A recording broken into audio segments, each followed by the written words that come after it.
Welcome to the Vault Dweller's Guide to Massachusetts. Today we will be doing the Fallout 4 quest Road to Freedom in real life. First up, a trigger warning. We will be showing you real life locations in Boston where you may or may not have been ambushed by super mutants, attacked by Milo Queen, or simply chased through the streets by raiders. So fire up that, because this is our hit list today. If you are struggling with the Road to Freedom quest, this is actually the order of what you want to go check out. There will also be a secret unlisted location in Fallout 4 based on a TV show that even I didn't know about. Boston is filled with so much fascinating American history, and I want to give you a quick lowdown on some of the areas to see why they were chosen by our Lord and Savior, Todd Howard.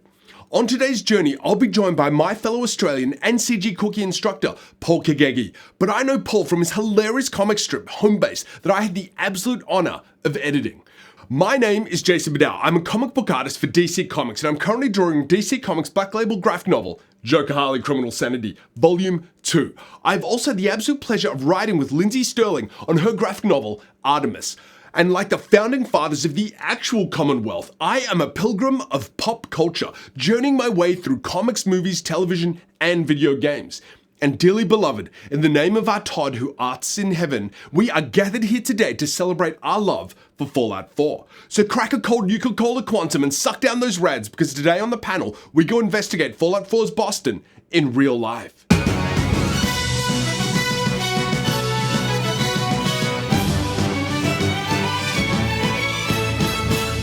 The unfortunate fact is that our reality has diverged from the Fallout universe after World War II. The Fallout timeline was devastated by multiple nuclear detonations across North America and yielding unchecked murderous raiders, super mutant cannibals, feral ghouls, and irradiated wildlife, all trying to kill you. And given all that, I'm pretty sure that we're the ones in the darkest timeline. We are going to determine what Massachusetts needs to do so that we can get to a reality where you can punch a Deathclaw in the face with a suit of Brotherhood power armor. Good times, my friends. For those of you who are unsure, there is an actual Freedom Trail in Boston. There are apps and you can download an audio tour and check out the history of our sorry reality for yourself, the Boston Commons.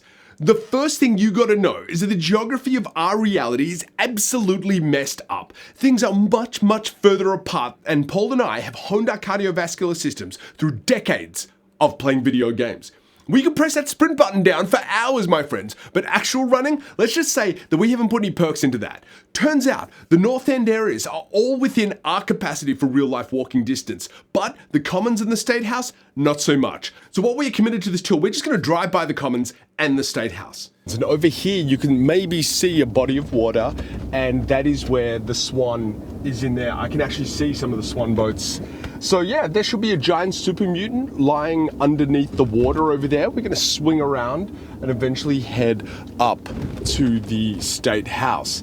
Now, as you can see, Paul, this is massive compared to the tiny little playground that is in the game. Boston's just gonna have to demolish about 90% of the current commons, just chop down all those trees and concrete over all that grass, and then they're gonna have to build some buildings on the current commons area. But they have swan boats, a pond which needs to be shrunk, and they need to add a giant super mutant, and the same metro buildings that actually lead to a parking lot, which is where I prefer to park.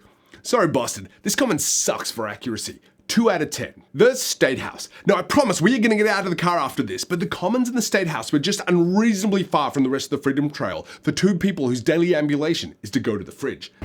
Here we are, the Massachusetts State House. That is pretty accurate as far as I'm concerned. Yes. That is one of the locations that they took a lot of photo reference for. You can see that the State House in real life is much, much bigger than in the game. It's further back from the road and honestly, excessively impressive in our reality. Apparently there's not as much respect for public servants in the Fallout universe. And on the negative side, I'm told there is much less Mylurks in that building, and unfortunately, more politicians. Not sure which one is slimier. Knock it down, people, and build it smaller.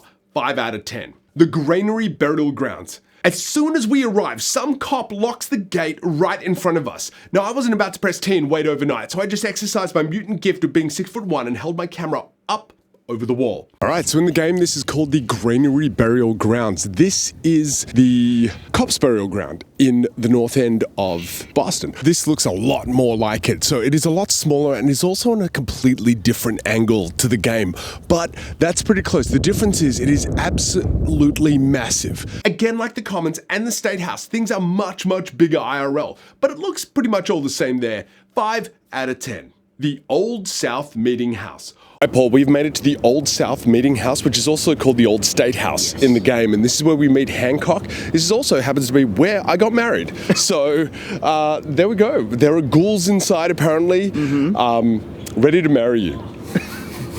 Look, I've been inside, and I don't think the interior looks like Fallout, but the exterior, pretty damn good. Look, I'm really liking that. We've got the steeple there. I think in the game there are a couple buildings that are going to be built there in the next 50 years, but for what they've done for the actual Old State House, it's pretty good. All right, an actual honest-to-Todd location. Now, our ghoul, John Hancock, is named after the much less important real person called John Hancock. This dude was apparently one of America's founding fathers, and his signature on the Declaration of Independence is so large and stylish that his name has become synonymous with signing your own name. Yeah, the Old South Meeting House is pretty awesome and brings back huge memories for me. I swear, if my wife and I survive the apocalypse, we're gonna go get remarried at the Old South Meeting House by a ghoul. It'll even be more fun if the thing's feral. Now, the fifth seal on the quest is at the Old Corner Bookshop, which unfortunately is no longer there. It's been replaced by a Chipotle, and I'm not about to schlep my cardio challenge video game playing butt all the way there just to make jokes about a burrito that is actually pretty decent. Damn, now I want a burrito. So instead, I'm going to show you a nearby unlisted location in Fallout 4. There is a location called Means Pastries. Why? Well, in our universe, it is the location of the genuinely famous Mike's Pastries, which has very reasonably priced, very nice pastries. As you can see by the line out the door. Grab yourself a black and white cookie and some cannolis, great value and a Boston bucket list item. If you're still with Paul and I, it would mean the world to us if you would chuck the video a like and subscribe for more video game and comic book shenanigans, conversations, and essays. Faneuil Hall. The sixth place on the Road to Freedom quest is Faneuil Hall. Yes, that is how you pronounce it, not Faneuil Hall, which is how I honestly thought it was. So what do you think, Paul?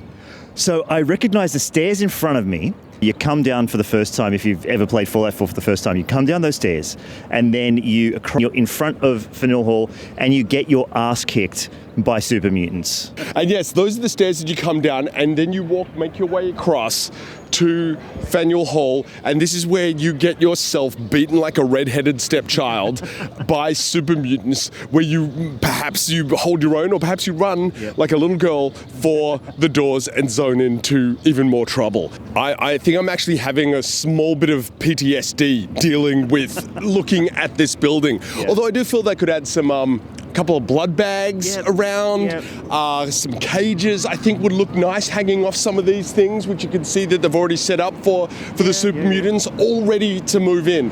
Look, I just think pretty well done, Massachusetts. Like, this is a pretty welcoming place for super mutants. So what would you give this in score out of 10? Jesus, I think it's right up there as a 9 for me. Okay, yeah, I'll give it a 9.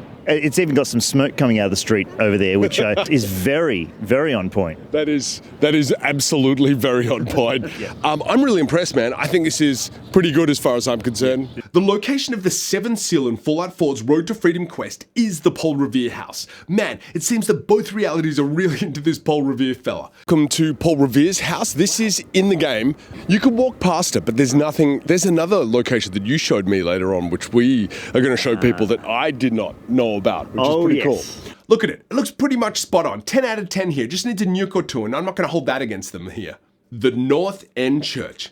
And we made it to the railroad. This is the end of the journey with the 8th and final seal. Now, when we got here, we got really disoriented as the entrance in the game is on the other side of the building. The back side of the North End Church. We're gonna go check out the front and see how much it looks like the game. All right, we made it to the Old North Church. You can see the sign there behind us. It is looking pretty accurate as far as I can see from the game. The big thing that you noticed, difference. What did you notice, Paul? Well, when you approach it from this angle in the game, the statue is in front of this church. The statue is actually on the other side, quite a bit a ways. So that was definitely one of the docking points for that. And we're not going to go inside.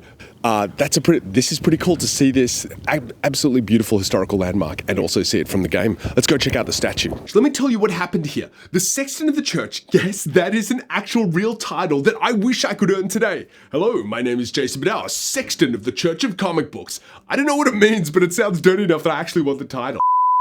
Anyway, the sexton of the North End Church saw the British were about to attack Charleston. He lit 2 lanterns and placed them in the steeple of the church. His signal alerted the citizens of Charleston that the British were coming. This also signaled Paul Revere, yes, that guy, who began his famous midnight ride summoning more Minutemen soldiers to help the people of Charleston. Not one of them was called Preston Garvey, actual Minutemen. And all this is remembered as the opening salvo of the American Revolutionary War. This saw the US seceding from British control. This created the greatest country on earth, known for making the hamburger an international ubiquitous phenomena. And they also created a game of football that doesn't use feet for 99.9% of the game, that also crowns a winner, the world champion, despite no other country on the planet playing the game or even knowing how it works. But seriously, I love you, America. So let's go see if we can find that Paul Revere statue. Up ahead, I see a statue. This is the other side of the Old North Church. We come from the other side. You can see the Freedom Trail there, which leads up to the tower. Paul, in front of the Paul Revere statue, what do you think? I took a picture looking back towards the church. That is pretty more what I was expecting. Like the statue's there and then the church is just behind it there. That's sort of how you approach the church in the game when you're looking for the railroad. But other than that, it's like this is too wide and this is too far away from the church. And on the other side, the road is too narrow for how you approach it. And you kind of approach the church and it's pretty much just is right there. You know, you enter in and then you go into the main part of it. Yeah. So what do you suggest, Paul? Do you think they should just move the statue and perhaps knock down all the buildings on the other side, or just rotate the church? Yeah, I think the second one would be easier. Yeah, totally. That would make it much more accurate. Then I'd give it maybe about an 8. Get on to Massachusetts. Rotate the church. No, I promised you a secret Boston Fallout 4 location. It was actually Paul Caggeggi who told me this even existed. If you have ever watched the TV show Cheers, Boston hosts the actual exterior location. It is a real bar, IRL, and the most extraordinary thing about it is how mediocre it is. But don't let that stop you from going and grabbing a beverage and some cool merch. Just go eat somewhere else for Todd's sake. Just warning, the bar in real life does not look like the TV set. If you go check out Fallout 4, you might find a really cool Easter egg. So where is Massachusetts now on its journey to become the Commonwealth? Well, apparently in about 16 years, they will have the elevated superhighways crisscrossing through the buildings. I am really looking forward to seeing them build those. I'm a little concerned as the Big Dig, which lowered the single 93 highway, freeway, large road, whatever it is, into the O'Neill Tunnel, also took 16 years, and that was one road. So based on that, I feel like Boston should really get a move on. Look, real talk, I just don't think Boston has their priorities right. They're spending all this money on having the best public school system as well as top healthcare and quality of life in America. But they are miles away from delivering us a Brotherhood power armor and a Gatling laser gun. I'm just talking priorities here, people. Todd and his merry band of geniuses, Genii, have shown us what you need to do. Get on it, Massachusetts. Clock's ticking. Honestly, I'm hoping they're just waiting for Robert House, who will graduate from CIT in 2042 and found Robco Industries. He'll get a couple hundred Mr. Handys down here to replace those lazy mass holes, and I'm sure that we'll get Boston looking exactly like the 2077 Commonwealth in no time. If you want to see more of how Massachusetts stacks up to the actual Commonwealth, check out my last video, The Polls of My Trip, which includes the actual Sanctuary Hills. I also have tons of videos about video games with guides and my passion, deep dives into all sorts of comic book movies, either as video essays or as conversations with my buddy and Marvel Living Library, Scott Stewart. We have those over on twitch.tv/Jason Badow. If you're over 15, please consider picking up my graphic novel, Joker Harley Criminal Sanity, or swing by my site, jasonbadow.com, as it has all my current movements. Maybe I'll see you at a con one day. I want to say a huge thank you to Paul Caggeggi for joining me on this expedition. I'm not used to getting out and about there. My sunlight is usually at 4K resolution with ray tracing, so this was a really welcome change. Check out CG Cookie for all of Paul's amazing Blender tutorials, and I'll work on Paul to get Homebase back up and live so you can read it. If any of these videos get enough attention, I might actually go check out other places in the Commonwealth. Let me know what you want to see, and send this video to another Fallout fan, as they may get a kick out of seeing some of this stuff in real life. And if you want to make a new Fallout fan, please send them my video on which Fallout should you start playing. Thank you so much for watching my video.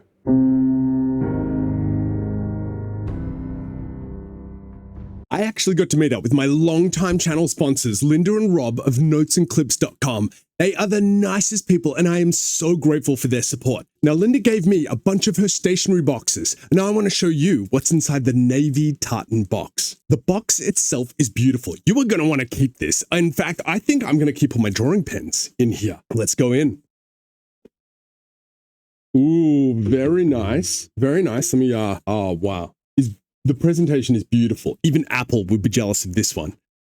Hope you can see that. I don't know if you can see this, but even inside, it's a gift just for you. This is solid. Now, let's go through what's in here. First up, you've got this card that you can customize. You can also add a personal message on the website, and it doubles as a postcard. Then you've got these super handy sticky notes. You can never have enough sticky notes. Trust me, my wife's monitor looks like Times Square, and she is very successful, so she would know. Then there's this really nice notepad. I can't stress enough how useful an actual physical notepad is. This one's 50 pages.